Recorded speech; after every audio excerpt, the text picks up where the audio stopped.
அருள்மிகு பக்தவத்சல பெருமாள் திருக்கோயில், திருவாரூர் வட்டம், திருவாரூர் மாவட்டம்.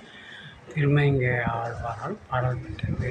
பெருமாள் மூலவர் பெரும்புறக் கடல். உற்சவர் பக்தவத்சலன். தாயார் மூலவர் கண்ணமங்கை நாயகி. உற்சவர் அபிஷேகவல்லி தாயார்.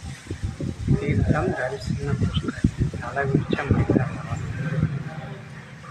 கிபி 9ஆம் நூற்றாண்டுக்கு முற்பட்டது என தெரிய வருகிறது. பத்ம புராணம் 5வது காண்டம் அத்தியாயம் 81 87 முடிய தல பெருமையை கூறப்பட்டுள்ளது. மதுரையை ஆண்ட திருமலை நாயக்கர் பரம்பரையில் வந்த ராஜமானிய ராஜர்ஷி அச்சுத விஜய ரகுநாத நாயக்கர் என்பவரால் ஆங்கில வருடம் கிபி 1608க்கு சரியாக கலிசாபா சகாப்தம் 47 செய்யப்படும் போதில் 60 வேலி நஞ்சை நிலங்கள் பெருமாள் நிவேதனங்களுக்காக இனம் சாசனம் செய்யப்பட்டதாக திருக்கோயில் உள்ள தகட்டில் தெரிகிறது. தலப்பெருமை.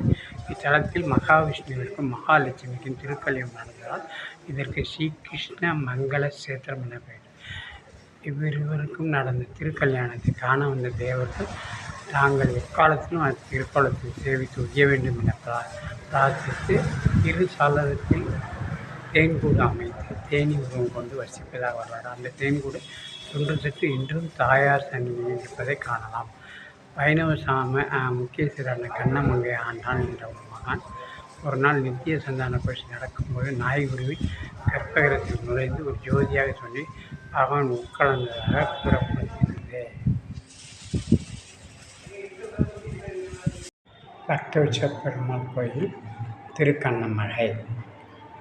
இது இங்கே குளத்தில் என்னென்னா பிரம்மா சரஸ்வதி சன்னதி தனியாக இருக்கும்.